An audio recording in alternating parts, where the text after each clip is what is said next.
ये सा न विधा तपो न दानम ज्ञानशील गुणों न धर्म ते मृत्यु लोके भूवि भाव भूता मनुष्य रिपिन मृगा चरंती। ज्ञान होने से कुछ नहीं होता। जिस इंसान के अंदर सहन शक्ति शीलता नहीं है, इंसान थोड़ी हो, लाइक जानवर है वो।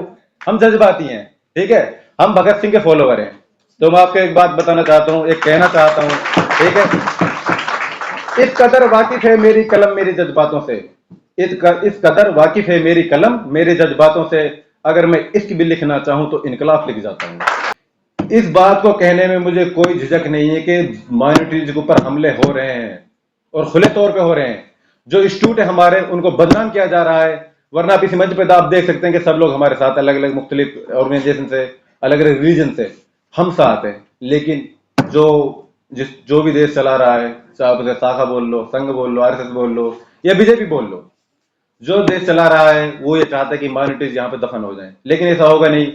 तो मैं अपने एडमिशन के लिए, बेसिकली मैं संस्कृत डिपार्टमेंट से हूँ, तो उसके लिए एक श्लोक तो बनता है। तो मैं बता देना चाहता हूँ आप लोगों को एडमिशन के लिए, ये सा न विधा तपो न दानम ज्ञानशील गुणों न धर्म ते मृत्यु लोके भूवि भाव भूता मनुष्य रिपिन मृगा चरंती। ज्ञान होने से कुछ नहीं होता। जिस इंसान के अंदर सहन शक्ति शीलता नहीं है, इंसान थोड़ी हो, लाइक जानवर है वो। अनाज खा ले, चारा खा ले, कुछ भी खा ले।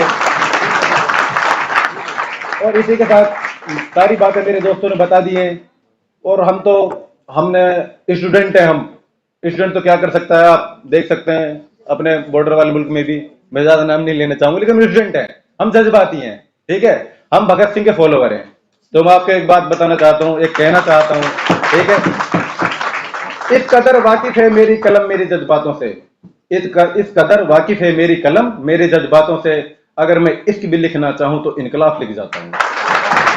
दिल्ली के मुगलाई जायकों के दीवाने हैं तो फिर गोश्ताना आइए। शानदार इंटीरियर, आरामदेह मजलिस और खूबसूरत समा के साथ, जहां हर डिश में बसी है दिल्ली के खास खानों की रूहानी महक, जायका जो दिल को छू जाए। Address Jamia Nagar, hotel river view, ठोकर नंबर 3, अबुल फजल इनक्लेव। सिर्फ जो मेरा नाम मुझे पता था या सिर्फ मेरे एडमिशन को पता था, मेरा एक्चुअल नाम हजरत मुकर्रबीन है, लेकिन यहाँ पे मुझे हजरत परवाना कहते हैं। तो एडमिशन ने जिस तरीके से वो नाम चस्पा दिए, हमारी प्राइवेसी सारी लीक हो गई। और जिसको वो कॉन्स्टिट्यूशन भी नहीं है।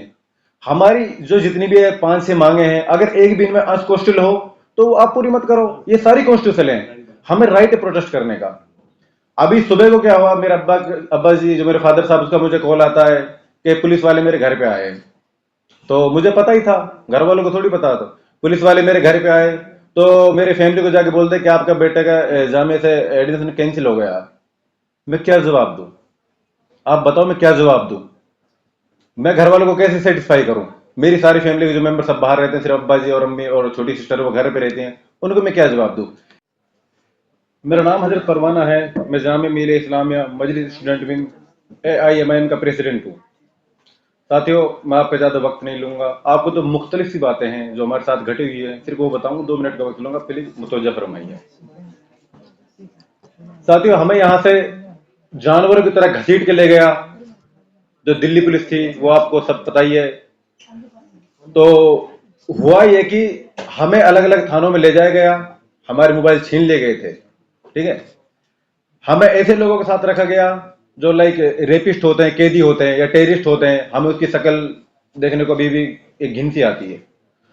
वो जो रात थी हमारी जिंदगी में, शायद मुझे नहीं लगता इन फ्यूचर मेरी जिंदगी में इतनी भयानक रात है कि जो देखा हमने, वो क्राउड, वो आर्मी, वो डरावनी रात आज भी हमारे सामने। अभी भी जब हम रात में सोते हैं, देखते हैं, तो वो बहुत ही डरावनी है। कहने को तो इतना है कि मैं 3 दिन और 3 रात में पूरी थीसिस लिख सकता हूं जो हमारे साथ घटित हुआ है। लेकिन हुआ है जब हम प्रोटेस्ट कर रहे थे, तो एक्चुअली हम बाहर नहीं जा सकते थे क्योंकि हमें वापस आने नहीं देते थे। एक बार एंट्री होती थी हमारी ज्यादा करके। तो मेरा दोस्त मेरे लिए खाना ला रहा था, इन लोगों ने खाना नहीं लाने दिया। छीने झपटे के लिए, जिसमें मुझे थोड़ी इंजरी हुई थी, फिर मेरे दोस्त वगैरह आए, उसके बाद मुझे खाना लाने दिया। हम 5 लोग थे, सिर्फ मेरे पास चप्पलें थी और मेरे 4 दोस्त किसी के पास चप्पल नहीं थी। हमें बस में बैठा के दिल्ली के राउंड गोल गोल घुमाया गया। हम 5 लोग थे, 12 पुलिस वाले थे दिल्ली पुलिस के। और दिल्ली पुलिस का रवैया तो अल्हम्दुलिल्लाह आप सबको पता ही है। CNRC में भी देखा है, बिल्डिंग डेमोलिश जब भी आप देखते हैं किस तरह होता है। उसके बाद यह हुआ कि हमारी सारी डिटेल हमसे ले ली गई। आप उसको प्रेशराइज मान लो या कुछ भी मान लो, बहरहाल अब 12 पुलिस वाले हमारे साथ हैं तो डिटेल्स ऑब्वियसली हम निकालेंगे ही। वो भी वहां बवाना ले जाके बॉर्डर पर। उसके बाद डिटेल्स ले ली गई हमारी, अलग अलग मुख्तलिफ कागज थे जिन पे हमने अपना साइन वगैरह किए, वो ब्लैंक पेज थे।